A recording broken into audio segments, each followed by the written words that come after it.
The House committee investigating the January 6th Capitol riot will look through White House visitor logs after President Biden rejected former President Trump's attempt to shield them. The logs will be turned over to the committee at the beginning of March. Meanwhile, the committee is continuing to issue new subpoenas. 2 former Trump campaign officials and 2 state lawmakers were asked to testify on alternate electors who claim to have the authority to change the outcome of the 2020 election. Democratic Congresswoman Zoe Lofgren of California is part of the January 6th committee and joins us. Ms. Lofgren, thank you for the time. The Biden administration has agreed to have the archives hand over those visitor logs. What does the committee hope to get from White House visitor logs from January 6th? Well, obviously, we haven't seen them yet, so we don't know exactly what we will find. But the committee is trying to uncover everything about January 6th, what happened on the day, but all of the events leading up to that day. Thousands of people didn't just randomly show up to brutalize Capitol Police and disrupt the counting of the electoral votes. There was a plan for this, and we need to know who planned it, who paid for it, every element of that as part of our mission. You have a lot of records, you have a lot of interviews. Records by the tens of thousands, interviews by the hundreds, and you have more subpoenas this week. But there's a growing number of people, Congresswoman, who are defying those subpoenas, almost calling the committee's bluff. We have Alex Jones and Sebastian Gorka, who've sued and successfully stalled the handover of their phone records. Rudy Giuliani didn't show up on the date of his deposition. What does the committee intend to do about these people who are defying them? Well, there may be different remedies for different individuals. It's true that certain kind of notorious individuals have not yet cooperated. But meanwhile, hundreds of other people have come in, and in many of those cases have been able to give us direct evidence about the individuals who are declining to participate. As you know, we've made 2 criminal referrals. One, Mr. Bannon, has been indicted and will go to trial later this year for a crime.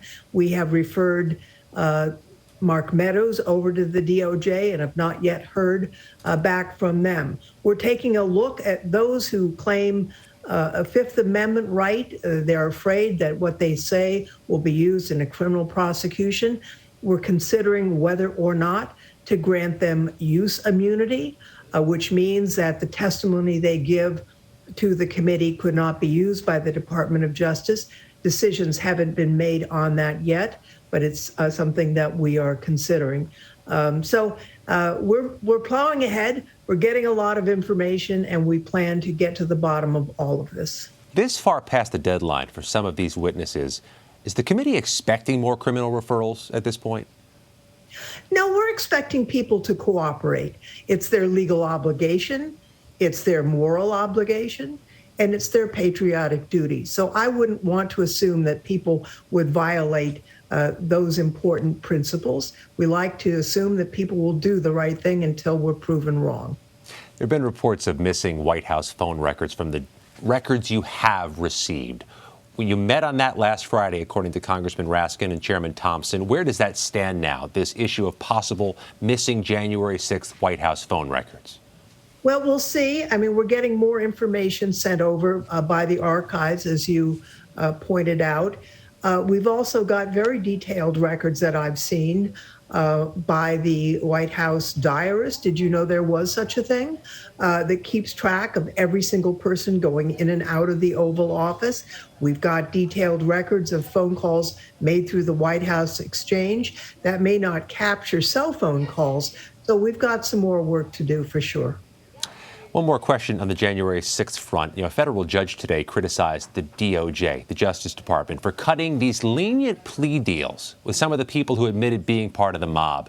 The judge said she's worried that those plea deals are infusing this belief that January 6th was a legitimate political protest. Now, you're close to this issue. Do you or any of your colleagues share that concern? Well, I think we're trying to stay in our lane. We're a legislative committee.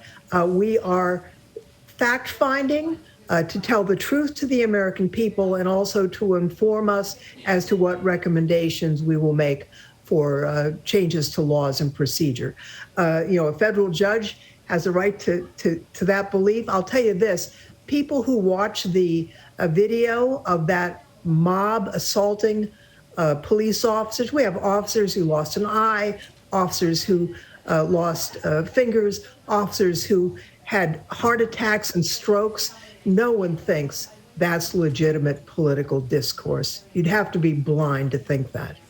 Congresswoman Zoe Lofgren also chairs the House Administration Committee, where there was a hearing today on the U.S. Capitol Police as you continue to probe any vulnerabilities in the agency after January 6th. It was a long hearing.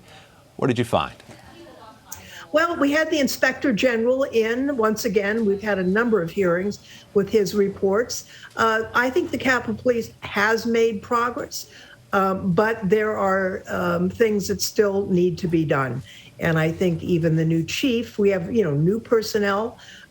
He's made a number of changes, improved intelligence gathering and training, but it takes, this is an organization that's been there for a long time. Changing everything in just a few months is not the way organizations change, but I think we're moving in the right direction. One of the witnesses was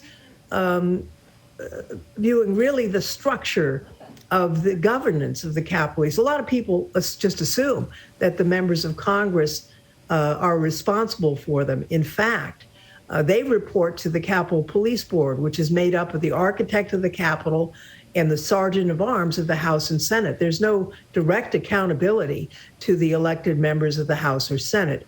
That was done a long time ago to avoid politicizing the police department, but it has resulted in a lack of accountability in some cases. So it's one of the things we need to take a look at. How do we maintain a nonpartisan police department, but maybe get a little more accountability and a little more transparency? Time for one final question with Zoe Lofgren. Let's talk about that last issue. It feels like in this past year, the police department has been politicized. And we saw a moment today where you and the ranking Republican, Rodney Davis, went back and forth. Mr. Davis joining former President Trump in criticizing the House Speaker for security decisions made in advance of January 6th. And you countered that the Capitol Police Board, the architect of the Capitol, the sergeants at arms, were all Republican appointees. Yes. Why hasn't that point been made more often now that these criticisms of Speaker Pelosi are becoming more frequent? Well, I've made it over and over again. And the other thing, I think, unfortunately, my Republican colleagues are trying to spin January 6th into some kind of weird attack on Nancy Pelosi.